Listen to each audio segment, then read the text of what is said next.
broadcasting from Schnabel Hall on the beautiful campus of Valparaiso University.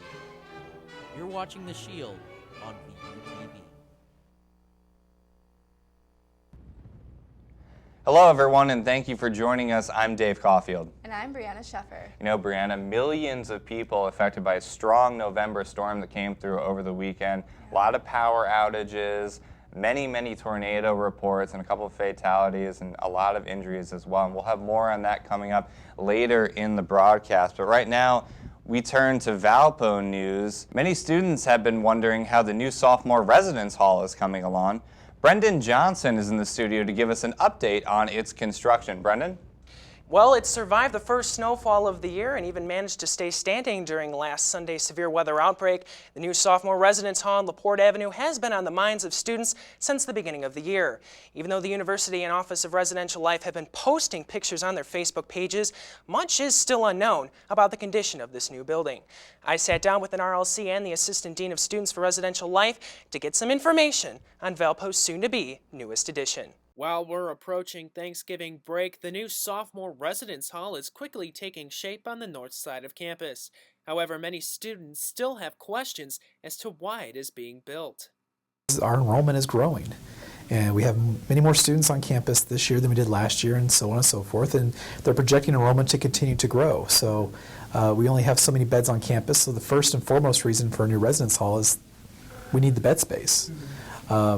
The other aspect is this is the first launching point of the university's master plan, if you will.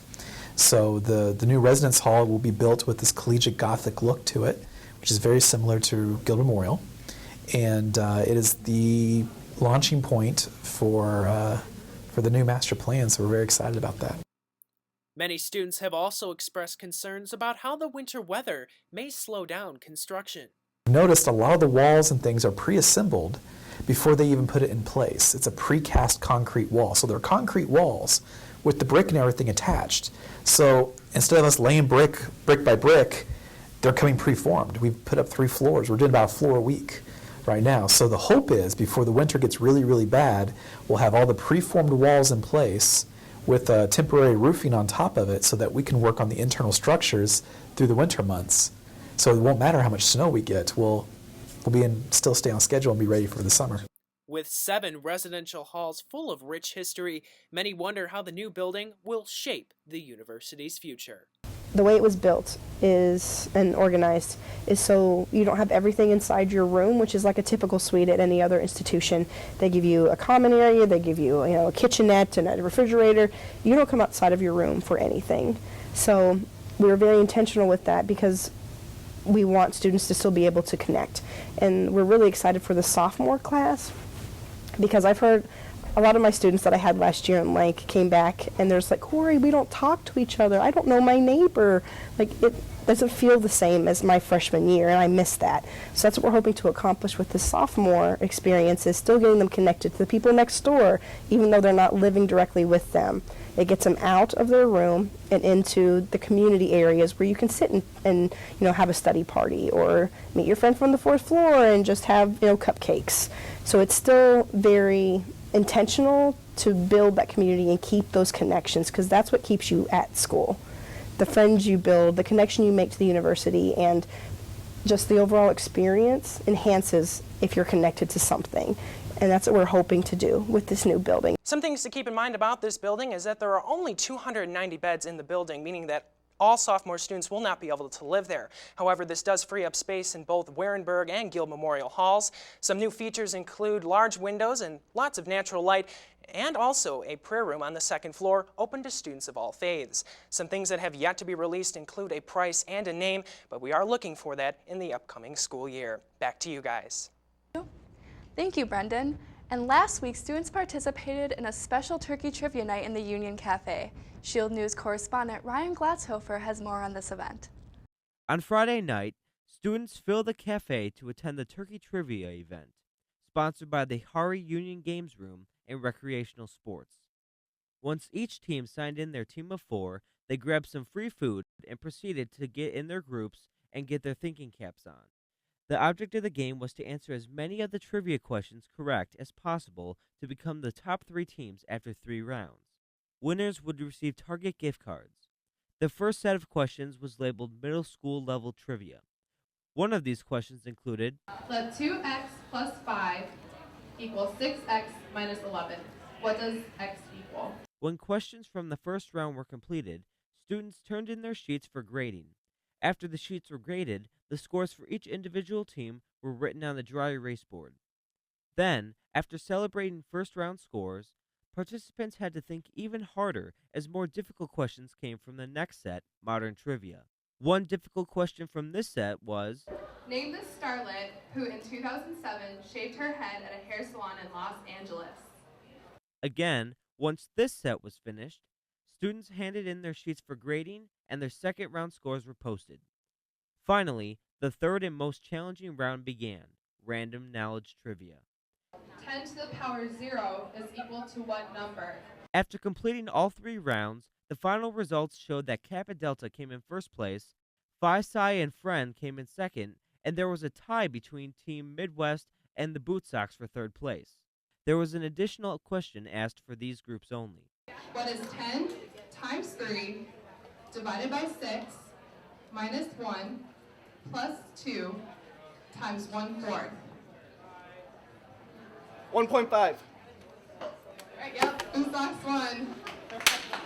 Yeah! If you guys want to come up and give your answers to the third round. It was a fun night away from studying, and in the end, there were 3 winners who knew their trivia the best. For The Shield, this is Ryan Glatzhofer. This last Wednesday, students, faculty, and staff had the opportunity to attend an open house held by the Office of International Programs in celebration of International Education Week. Shield News correspondent Ryan Glatzhofer has more on the story. Last Wednesday, from 11 a.m. to 2 p.m., the Office of International Programs welcomed members of the campus community to the Gandhi King Center for an open house. Students and community members were able to grab a bite to eat, get their names written in Chinese, and learn about the different study abroad programs that Valpo has to offer. I had the pleasure of talking with Julie Maddox, the Director of Study Abroad Programs, who told me about what International Education Week was all about. The Open House is celebrating International Education Week, which is a nationwide celebration at universities and colleges to promote the educational programs that we do abroad and also to celebrate the international students on our campus. The open house featured many displays to inform students about the different study abroad opportunities that Valpo has. Some of the countries that were included were Costa Rica and China. Judy Maddox expressed the importance of the study abroad program and how it can benefit students. Studying abroad for a student is a wonderful way for them to enhance their education. So when they go abroad, they're actually taking courses at another part of the world in their subject area or just in classes that they may need for graduation. And just by taking classes and living in another part of the world, they're transforming their education in a way that we cannot do that here on campus. It shapes who they are as a person, how they view the world, and that inevitably gives them confidence and gives them a set of skills that they can actually take with them after graduation. The open house was an excellent opportunity to meet new people and learn new things about different cultures around the world. In addition, students should be encouraged to consider traveling abroad because not only is it a potential once-in-a-lifetime opportunity, it is an experience that will enrich their lives for years to come. For The Shield, this is Ryan Glatzhofer. Well, the Valpo area was hit with severe weather this past weekend. Storm Shield meteorologist Emily Kennedy is in the studio with more. Emily. Thanks, Dave. Actually, here I have the SBC Day 1 outlook with the tornado reports and wind reports on top of it. As we can see, we had 88 tornado reports with over 200 wind reports as well, bringing quite a bit of devastation to our Midwest area. The meteorologists did an amazing job, though, forecasting for this. As you can see, the high-risk area, which is the darker purple, is where most of the tornadoes were hit, and with the rest of them being in the moderate. So people were plenty prepared for these storms and were able to bunker down in time for them to hit. And upcoming next, I have your radar loop of the storm as it moved through our area. Back to you guys at the desk. Thank you for that update, Emily. We'll have more on the weather coming up in the newscast. But coming up, also, NASA launched a spacecraft, and you won't believe where it's going. And Google and Microsoft team up to prevent child abuse content from appearing in its search results. I have not given or received, nor have I tolerated others' use of unauthorized aid.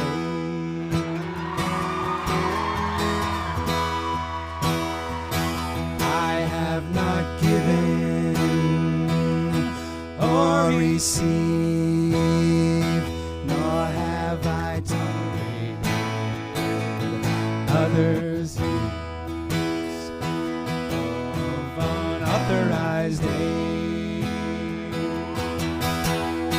I don't lie and I don't cheat, so I go to Valparaiso. Don't need no Indiana youth. I don't lie and I don't cheat, so I go to Valparaiso. I believe in playing by the rules. Would you like to sing along? I have not given or received, have I tolerated others' use of unauthorized aid. Let's get it one more time, here we go. I have not given or received, nor have I tolerated others' use of unauthorized aid. Yeah, check it out. I don't lie and I don't cheat, so I go to Valparaiso. Don't need no Indiana youth. You don't lie and you don't cheat, so you go to Valparaiso. You believe in playing by the rules. Interested in the television industry?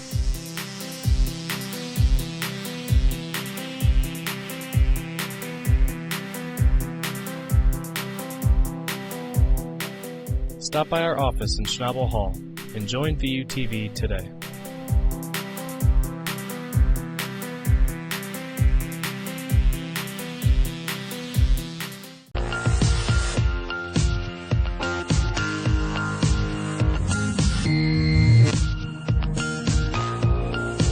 Welcome back to the Shield. Here is that radar loop of the storm that I promised you. As you can see, the storm starts out at about 8 a.m. and slowly is progressing, but then by time it actually starts to ramp up, it's about 10 a.m. into 11, where those severe storms begin to track across Illinois, bringing those tornadoes in Washington, Illinois, and as well as Frankfort and other areas. And by time it moves through and hits Indiana, mostly it's just bringing us a lot of wind reports with a few tornado reports mixed in there. And by time it moves out into Ohio is about 5 p.m. and it moved through so incredibly fast. But everyone was able to get plenty prepared for it as it came through our area. So that severe weather though is gone and out of the way. We do have some warmer temperatures continuing through the rest of this week, but where is old man winter? We've had those like snow and everything already, and just where are those cold temperatures? I'll have that for your 5-day forecast. But as you can see for the current weather, we have that low pressure system sitting off in about Wyoming area, and that cold front actually is going to begin to sink down and move into our area by time Thursday. We have that with the low pressure system sitting off to the west in that cold front that is going to be bringing us some colder temperatures as we move into the weekend. And by the time we hit Friday evening, that high pressure system is still going to be sitting off to the west with the low pressure system developing off to the east, and that cold front already have been moving through our area, bringing us plenty of rain and cooler temperatures right behind it. Taking a look at the temperatures at the RPM forecast model, starting out at 7 a.m. we are at 39 degrees here in Valpo. Moving throughout the day, we're going to warm up to about 40 degrees, cold across the board for everybody though. Davenport at 40, St. Louis at 46, and pushing through as we hit Thursday about 3:30. Valpo is going to be sitting about 46, Davenport a little bit warmer at 50, and we can start to see as that cold front starts to set up off to our west. By the time we hit Friday at 7:30 a.m., we're still pretty warm at 45 degrees. Davenport a little bit cooler, but we can see the clear cold front that is going to be making its way into our area, bring us those colder temperatures as Sioux Falls is already at 21 degrees. But as we push through, getting into Friday afternoon at about 2 p.m., excuse me, Valpo is going to be at 47, so we're still going to be a little bit warmer. We do have rain in the area, so as you're making travel plans on Friday to head home for Thanksgiving break finally, make sure that you take time and take plenty of time to get to the airport if you need to. If you're heading back home to Wisconsin, it's going to be 29 in Minneapolis and 36 in Green Bay, and then in the mid-40s if you're heading into Michigan for your break. But for tonight, we're going to hit a low of 38 degrees, overcast skies with the winds out of the south at 10 to 15 miles per hour. Your high for tomorrow is going to be about 46 degrees. Those overcast skies are going to stick around for a little bit longer with some rain as we get into the evening hours, with the winds dying down at 5 to 10 miles per hour. And as we hit Friday, we're going to finally start to cool down with that cold front, with the high being around 42 degrees and the low sinking down to about 35. But as we hit Saturday, we're still going to be a little bit warmer. And finally, as we cool down on Sunday, we're going to be at a high of about 25, and Monday about the same, with that rain moving out and partly cloudy skies coming with that high pressure system we have moving in. Well, thank you, Emily. I know you discussed travel plans for those students who are planning on driving home, but what can students who are flying home plan to expect when they're trying to catch their flight? They should plan to expect for some delays with that cold front. I know, Dave, you're traveling back home. Yes. But yeah, expect for some delays and plan on leaving yourself plenty of time to get home, and maybe even pack some snacks if you have to wait in the airport. It is no fun to wait in the airport, but you know, now I know. Now I know to pack the granola bars. Thank you very much, Emily. We'll be right back with national news. Stay tuned. You're watching The Shield at 6. Interested in the television industry?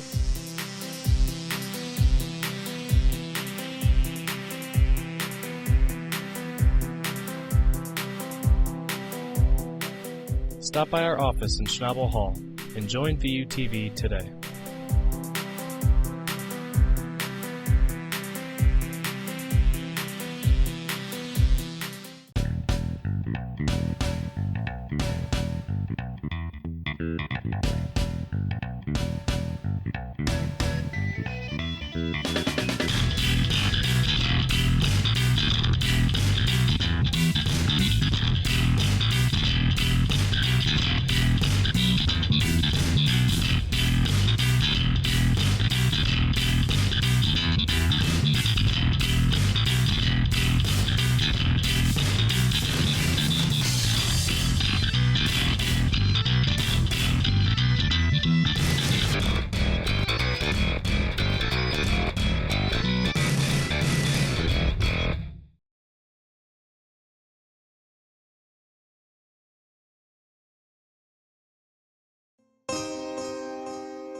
Welcome back to The Shield. We take a closer look at the devastating storms that hit the Midwest. CNN reporter Anthony Corey took this cell phone video of a funnel cloud in Washington, Illinois, east of Peoria. You can hear someone reciting the Lord's Prayer in the video. The National Weather Service confirmed a tornado touchdown in that area. Corey says his home was spared, but the surrounding homes were damaged. Authorities say at least 7 people died as a result of the storms. According to the National Weather Service, more than 60 tornadoes have been reported throughout the Midwest. Here you can see the damage in Portland, about 40 miles north of Nashville. Strong winds pulled the roof off of a fire department building, causing up to an estimated $100,000 in damage.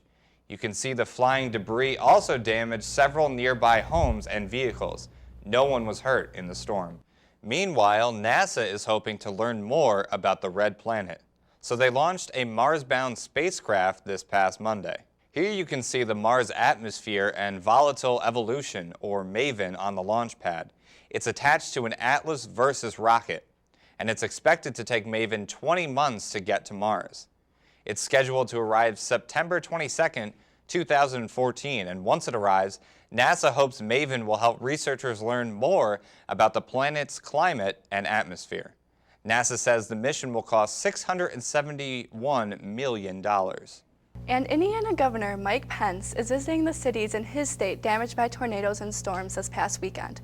According to the Indianapolis Star, storms injured 3 people in the state. Pence acknowledges that things could have been a lot worse. Our hearts go out to our neighbors in Illinois who've experienced devastation and loss of life, but we are grateful.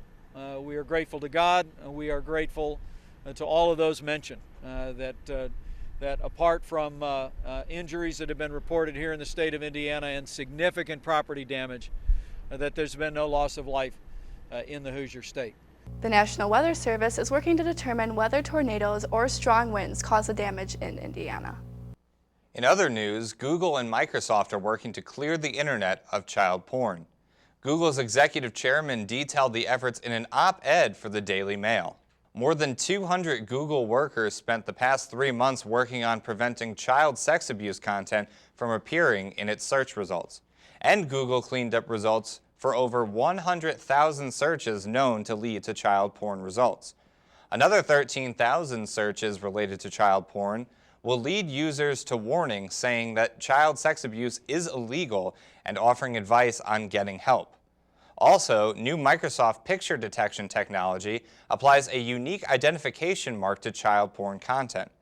Then all copies are immediately removed from the web. Google says Microsoft deserves a lot of credit for developing and sharing that technology. The news comes a week after the arrest of nearly 350 people around the world in an international child sex abuse investigation. Those arrested include 40 teachers, 6 law enforcement workers, 9 pastors and priests, and some doctors and nurses. Could long-term use of birth control pills lead some women to lose their vision? A new study out this week says it's possible. New research finds that women who use birth control pills for 3 years or more had 2 times the risk of developing glaucoma in their later years, one of the leading causes of blindness. The study did not differentiate between women who took low estrogen and regular birth control pills. The research project is the first to establish an increased risk of glaucoma in women who have used oral contraceptives for 3 or more years.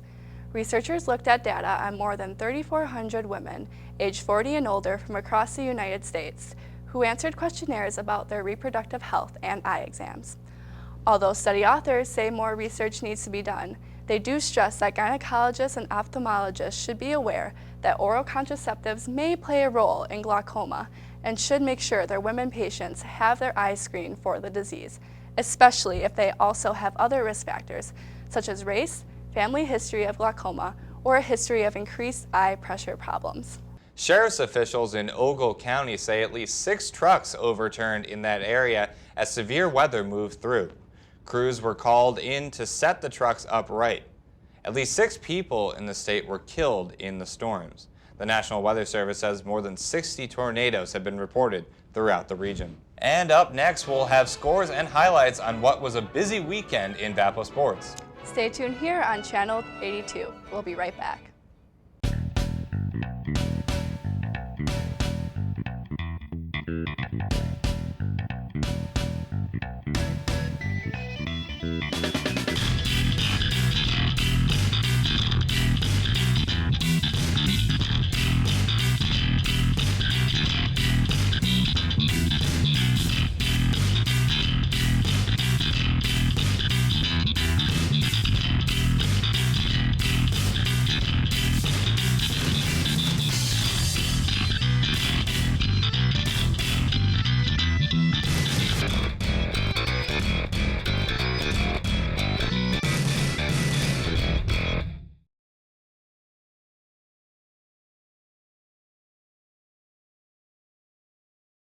I have not given or received,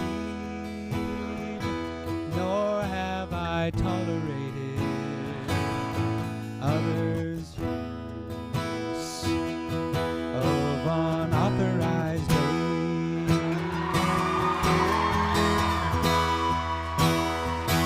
I have not given or received, nor have I tolerated others' use of unauthorized aid. I don't lie and I don't cheat, so I go to Valparaiso. Don't need no Indiana youth. I don't lie and I don't cheat, so I go to Valparaiso. I believe in playing by the rules. Would you like to sing along? I have not given or received, have I tolerated others' use of unauthorized aid. Let's get it one more time, here we go. I have not given or received, nor have I tolerated others' use of unauthorized aid. Yeah, check it out. I don't lie and I don't cheat, so I go to Valparaiso. Don't need no Indiana youth. You don't lie and you don't cheat, so you go to Valparaiso. You believe in playing by the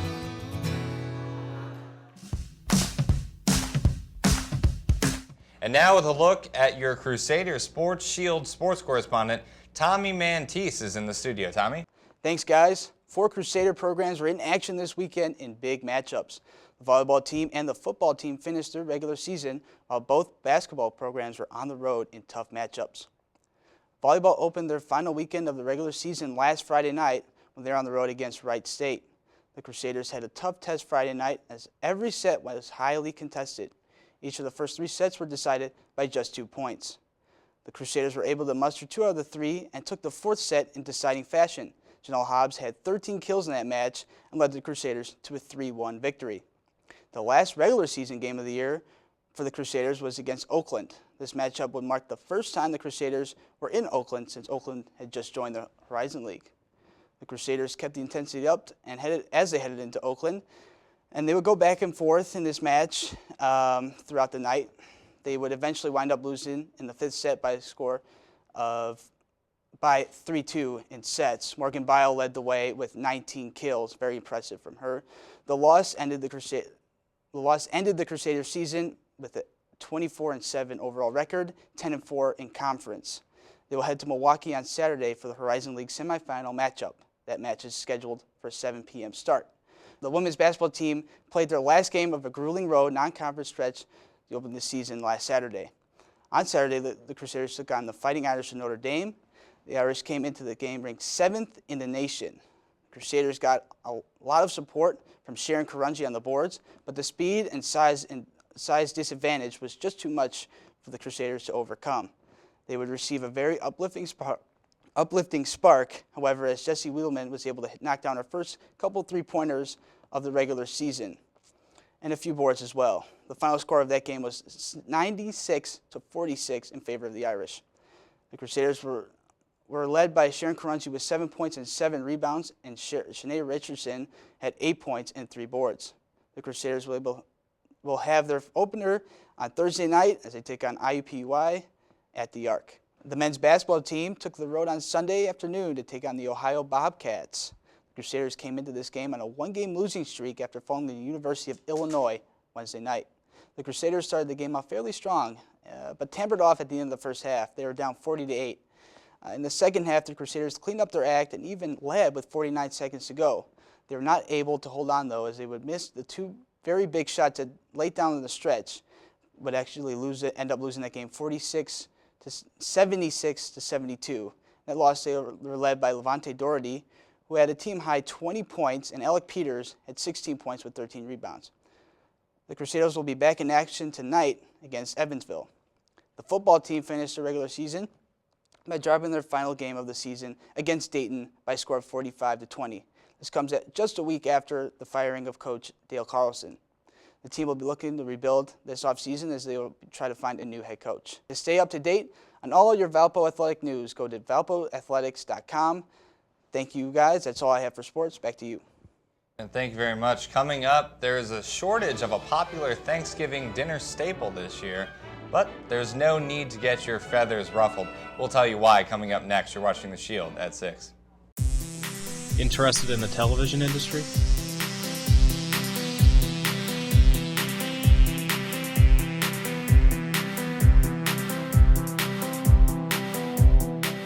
Stop by our office in Schnabel Hall and join VUTV today.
Welcome back to The Shield. And for our last look at weather, Emily Kennedy is back in the studio for this week's forecast. So what can we look forward to for weather for this last week before break? We're actually going to have some rain moving into the area, but those warm temperatures are going to be sticking around for the next couple of days. Tomorrow we are going to have that high of about 46 degrees with the low sinking down into the high 30s. Friday, we're going to be a little bit cooler at 42. We're going to have rain lasting from Thursday night into Saturday morning with those cooler temperatures really sinking down on Saturday night with the low of about 20. And Sunday, we're really not going to heat up too much from that with that high being about 25 degrees. But the nice thing is that rain will be gone by time Sunday, bringing us some partly cloudy skies with that high pressure system that's going to be setting in the beginning of next week. So if you're heading anywhere this weekend, make sure you're careful driving. If you're planning on going to the basketball game, bring an umbrella with you. So just plan ahead. We're going to have a lot of rain and then some sunny temperatures after that. So high pressure comes back into the area, but really cold temperatures for the start of next week. Yeah, that finally old man winter's sneaking his way back in there. So winter is going to be setting in, unfortunately, but just make sure you get your coat with you as you come back from Thanksgiving break. All right, thank you very much, Emily. The holidays are just around the corner, but this could be a recipe for a Thanksgiving Day disaster for some Butterball turkey fans. There is a shortage of large, fresh Butterball turkeys this year. It's all because some farmer who supplies Butterball couldn't get their turkeys to plump up sufficiently, so fresh ones over 16 pounds might be in short supply. But don't panic. There is still plenty of frozen turkeys from Butterball, as well as fresh burrs from other producers available for your roasting pleasure. Butterball produces around 1.3 billion pounds of turkey meat a year, and 20% of the United States turkeys.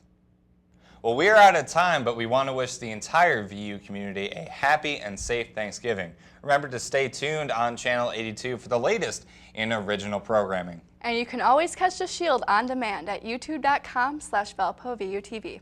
For everyone here at VUTV, I'm Briana Scheffer. Good night and have a great Thanksgiving break.